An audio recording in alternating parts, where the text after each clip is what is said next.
You didn't know it, now you know. Girl magic! Moon Girl and Devil Dinosaur is awesome, and I want to use it to talk about this trend of animated series discussing systemic bigotry. Spoilers for Season 1, so beware.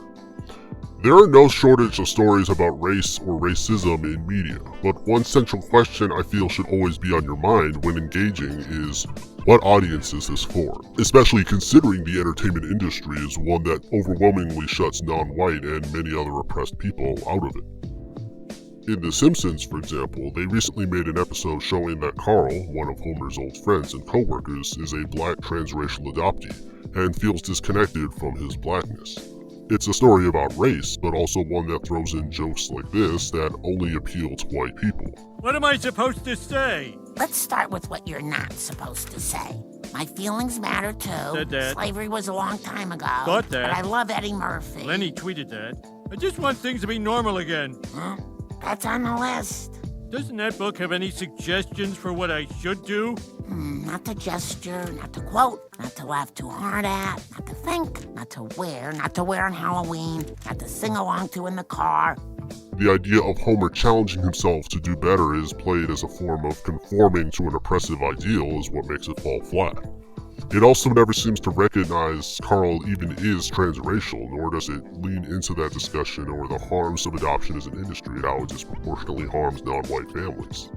Most of Carl's issues in the episode can be traced back to this exact issue, and they never really run with it. It has black faces in the story, cast black people to voice it, several years after the racial exclusion and 34 seasons in, with all the other racist things the show has done, but the story is still working from an incorrect premise in the root cause of Carl's issues.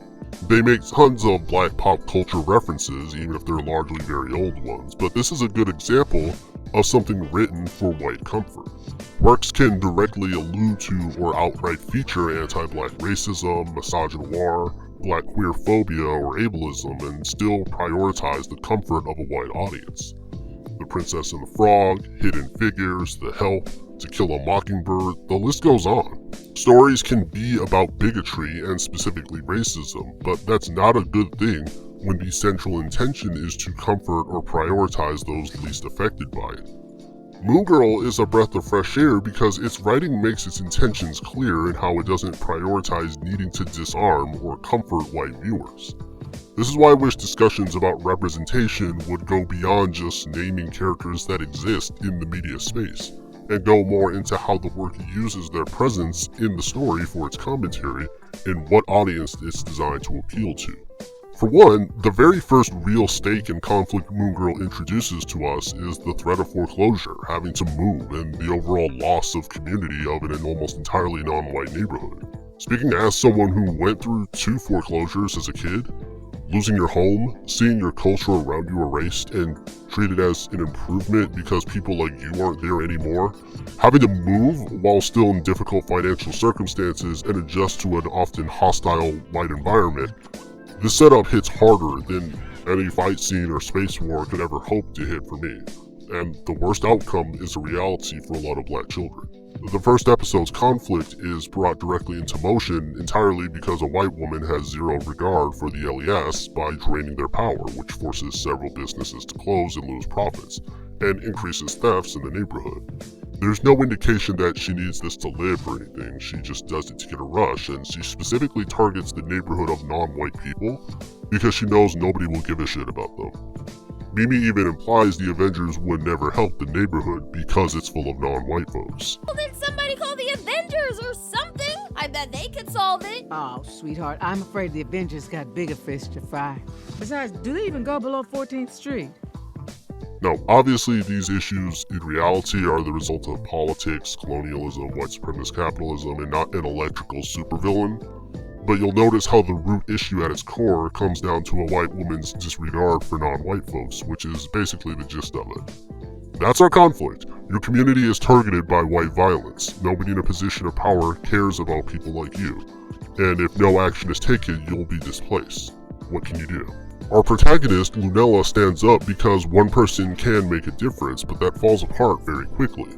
One thing I really appreciate is that there's this constant theme of uplifting and giving hope to people who feel like they have no hope and can't do anything.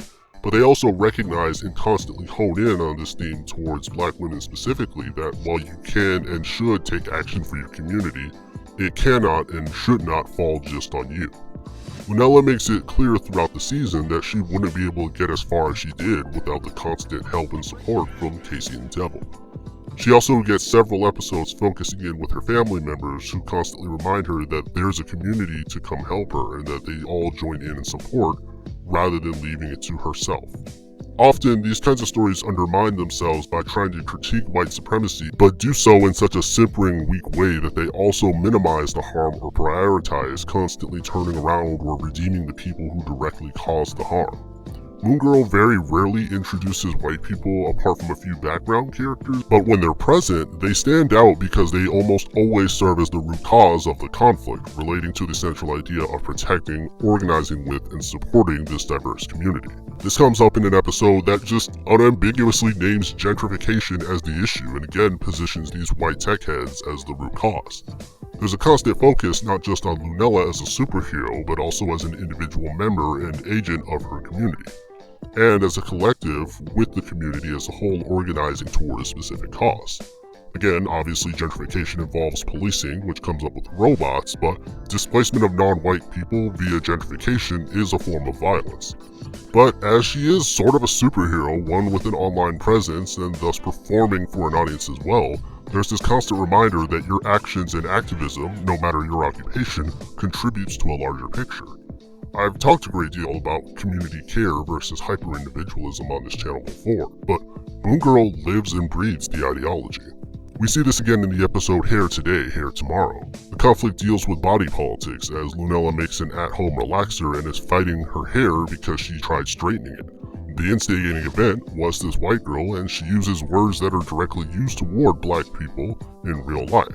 The discussion of texturism and Lunella's insecurity is kicked in motion by the white girl. They don't give her an elaborate backstory or give her a whole season about how her mother ingrained this behavior into her, they just leave it there. The story isn't interested in this white girl's feelings, how she got to this point, or even tries to get her to change, because the story is more interested in this Black girl's self-esteem and what she can do about it in a society that does not value or uplift her. There's a very direct acknowledgement that the issue is bigger than just these two girls, and isn't a Lunella needs to toughen up, it's more Lunella needs to realize that she's just been subjected to very Eurocentric beauty standards, and while harmful and not her fault, she should recognize that she's great as she is and should not harm her body in pursuit of said standards. Straight hair or wigs are not inherently bad, but the stigmatization surrounding her natural hair as a result of the white gaze is specifically what makes the episode work so well. Self-love is important, but it's also important to discuss the root cause of the insecurity. Even in an episode where Lunella learns to set boundaries and have meaningful rest with Casey, they meet halfway and provide more nuance. Yes, Lunella has a community of people who want to do what's best for her and she can't expect them to read minds, but they don't leave it at that because Casey experiences firsthand how much work Lunella has put in, and it's also clear that the onus should not just be on Lunella. It's not that Black women and girls just need to speak up if they need help, there also needs to be recognition of the ways labor is directly defaulted to them, and that's what bumps up moments like this in the series from good to great for me.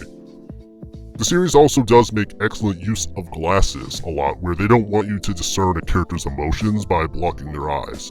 And they do it a lot in scenes like this, where Lunella made an at-home relaxers and her friends all say it's a bad idea, or Mimi breaking in here, or everything with Morla. It's such a clever technique and they use it quite a bit. I also love how specific this design is. I can smell the shea butter on this motherfucker. I can smell the cologne he uses.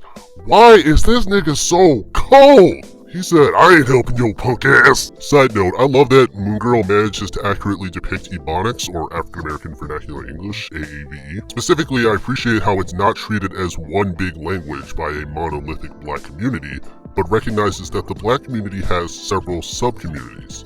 Black folks from Louisiana aren't going to sound the same as ones from Philly or Detroit or New York. Morlack and Mimi speak very differently from Lunella, even if there's overlap, and AAVE has so many little nuances that vary with age, region, queerness, disability, and so on within the Black community. We often talk about how like it's this one distinct Black English language, and it's not. It's a very complex network. Also, Lunella references LL Cool J's Mama Said Knock You Out, and I love that. The show isn't discussing living within a white supremacist society, it's busy portraying Lunella as the precious neurodivergent child she is, because oh my god, there is no neurotypical explanation for her and I love it. Whether it realizes it or not, the show centralizing Black neurodivergent girls is awesome for that. Imagine a crossover with the rise of the TMNT cast, The Princess and the Frog, and Moon Girl. Black girls with reptile buddies is one of my favorite tropes. I don't know why it's a thing, but you don't see me complaining. I'm also not convinced that they intentionally wrote Lunella as neurodivergent. I've talked about this in my previous video about Abbott Elementary and how it portrays autism. Nuanced portrayals of neurodivergent characters often happens unintentionally because writers don't project their ableism onto characters when they don't realize they're writing a disabled person. As a result, most of the time when characters are confirmed to be autistic or whatever, it's often the most brazenly offensive portrayal imaginable versus a character many people headcanon as such that work a lot better. Shows like Moon Girl are a big part of why I dislike the term redemption arc and the discourse surrounding it, because it dances over the larger picture that many animated series have turned to using a romanticized portrayal of colonial, often but not always white supremacist violence as a story hook, but the conversation ends up asking the wrong questions. Redemption art discourse often fails to discuss how the central characters it revolves around are all direct perpetuators of colonial violence, only to flip around and minimize the severity of the real-world implications if they could just buddy up with the people they've had a hand in harming. Centralizing that to just, does so-and-so deserve forgiveness without questioning the broader issue of how they're used to comfort mostly white audiences, who in the real world are mostly supporters of the type of harm often depicted in these shows, feels incomplete to me. There's a difference between making a story about racism and making a story about racism that is made to comfort white viewers, even when they have a non-white protagonist, because we come back to the central question: who is your intended audience? Mimi has also done well with this too, as Lunella specifically challenges her on carrying such a hard burden by herself. Mimi is a scientist who worked alongside Morlack in making a portal device, and she went to hiding after she destroyed it. He went in pursuit after her component of it, and he couldn't rebuild it himself, and he's targeting her. There's a great foreshadowing scene where Mimi and Lunella are playing a game of chess. Mimi's strategy revolves around relying on her queen to take care of all the pieces, made even more on the nose by the fact that she's playing with the black chess pieces and trying to carry the game with the black queen, the piece taped together and worn from overuse. The queen is the strongest piece in the game, strong but not invulnerable, and she ultimately loses to Lunella, who points out that she needs to have other pieces do the work and support alongside the queen. It's not that Mimi is a bad player, but they use the chess scene to foreshadow how she as a black woman attempts to shoulder these huge burdens like fighting by herself. Morlack is a great villain because you can't really discuss him without understanding white supremacy and how he's directly written with it in mind. He and Mimi were both scientists making a portal device for both of them, only to have this mediocre white man not only attempt to steal credit for their work, to say nothing of having to ascend the world of academia as black folks, making it a very real situation. When Morlack talks about approval and acknowledgement, he wants that in the face of a society that will never respect him and Mimi for their work. He specifically seeks approval in the context of a white gaze. In many ways he's a victim, but where I think Moon Girl is successful in writing Morlack as a villain is that the contrasting point between him and Mimi is about how the two look at seeking approval and validation. Morlack wants recognition and seems to seek white approval, while Mimi sought comfort and strength in her family and community. There's no ignoring the fact that the two are both direct victims of white supremacy. But as Mimi points out, there are other avenues of approval he could and should have sought, because while he doesn't explicitly name it, it's white approval and acknowledgement he wants. I have mixed thoughts on the inclusion of his wording, as seeking the portal by any means necessary, as they're most likely alluding to Malcolm X.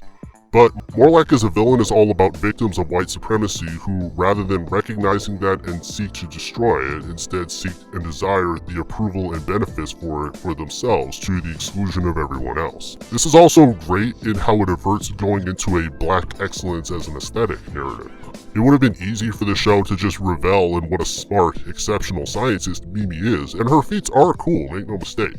But her value and recognition isn't just reduced down to her achievements, which comes from an inherently capitalistic mindset, and is contrasted with Morlock, who wants recognition both for himself and for her, even openly threatening and attacking her family to do it.